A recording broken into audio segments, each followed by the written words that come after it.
আসসালামু আলাইকুম, সবাই কেমন আছেন? আশা করি সবাই ভালো আছেন, আমিও ভালো আছি। তো আমি তো সবসময় আমি কোথায় যাই কি করি সব ভিডিওতে আমি আপনাদেরকে দেখাই এবং শেয়ার করি। তো আজকেও একটু শেয়ার করলাম আপনাদের মাঝে। তো আজকে আসছিলাম মাওনা শ্রীপুরে। তো এদিকে আমি ঢুকছিলাম খাওয়ার জন্য, সকালে নাস্তা করার জন্য। তো নাস্তা করে বের হয়ে দেখি অবস্থা খুবই খারাপ, বৃষ্টি আর বৃষ্টি। তো বৃষ্টি শেষ করে চলে আসলাম আমরা আমাদের ফ্যাক্টরিতে। তো এখানে মূলত আসা আমাদের কোম্পানির ফ্যাক্টরি এখানে। তো ফ্যাক্টরি আমরা এখানে আসছিলাম ভিজিট করতে। তো ভিজিট করতে এসে আমি এখন আসলাম তিনতলায়। তো তিনতলায় এসে দেখি এখানে সবুজ গাছ আর গাছ, আর এদিকে দেখছিলাম কাঁঠাল। দেখেন অনেক সুন্দর এখানে কাঁঠাল ধরছে একটা কাঁঠাল গাছে। আর এদিকে চারোদিকে দেখেন কত সুন্দর সবুজ গাছ আর গাছ। সবুজ গাছ দেখতে একটু জুমটাকে বাড়ি মেরে নিলাম। জুমটা বাড়ি মেরে আসলে দেখি কিছু পাওয়া যায় কিনা। আসলে ক্যামেরার মধ্যে তেমন কিছুই পেলাম না। তো পেলাম শুধু এদিকে একটা মেলা হচ্ছিল। তো মেলাটাকে আমি জুম করে পেলাম। তো এখানে মেলা হচ্ছে। তো এটা কি উপলক্ষে মেলা সেটা আমি জানি না। তো সেটা আমি জানবো একটু পরে যাবো ওদিকে দেখি জানার জন্য আসলে এটা কিসের মেলা। তো জুম করে কিছুই পেলাম না, শুধু পেলাম মেলার মাঠ। তো মেলায় একটু পরে যাবো দেখি আসলে এটা কিসের মেলা, কোন উপলক্ষে এটা মেলা হচ্ছিল। এদিকে কিন্তু অনেক সুন্দর একটা আসলে পরিবেশ ছিল। তো আমি চলে যাচ্ছি একটু মেলার দিকে। এই আমাদের ফ্যাক্টরির রোড। এতক্ষণ ছিলাম ফ্যাক্টরির ভিতরে। তো এখন একটু যাবো এই যে মেলা দেখালাম একটু আগে মেলার মাঠে। তো এখানে গিয়া জানবো আসলে এখানে কিসের মেলা হচ্ছিল। তো জেনে আমি আপনাদেরকেও জানানোর চেষ্টা করব আসলে এখানে কিসের মেলা হচ্ছে।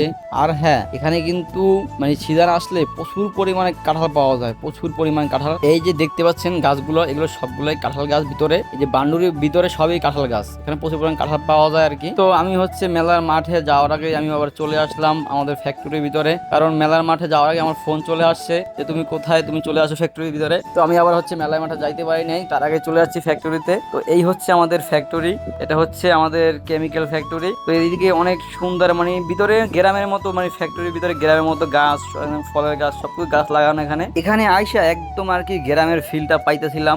চারদিকে সবুজ গাছ, একদম গ্রামের মতো ফিল পাইতেছিলাম। কিন্তু কি হবে, এখানে তো সবসময় আর আসা হয় না আমাদের হয়তো মাসে একবার কিনা 2 মাসে একবারও আসা পড়ে। আমরা বেশি আশা পড়ে না, আমার অতটা এখানে আসা পড়ে না। তারপর আমি যখন আসি তখন আমি আপনাদের মাঝে শেয়ার করি। আসলে চেষ্টা করি আসলে ডিউটিতে এসে আমি আর কি কোথায় যাই এবং কোথায় কোথায় ঘুরি সবকিছু আমি আপনাদের মাঝে শেয়ার করতে খুব ভালোবাসি, এবং তাই ভিডিওগুলা বানাই। আসলে ভিডিওগুলো জানি না কেমন হয়, কিরকম হয়, আমার তো জানি না।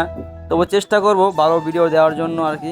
তো দেখেন আসলে আমি ওই সাইড থেকে ভিডিও করছিলাম, তেমন কিছু দেখাইতে পারি নাই। এইদিকে দেখেন অনেকগুলা নারকেল গাছ আছে এখানে। আসলে নারকেল গাছগুলা দেখতে খুবই ভালো লাগে। আর এখানে শহরে দেখেন একটা ডাবের দাম 120 টাকা 30 টাকা করে। আসলে কি বলবো, যে এভাবে যদি গাছ লাগাই আর ডাব খাইতে পারি খুবই ভালো লাগে আর কি। তো কি বলবো, সবকিছু দেখলেন।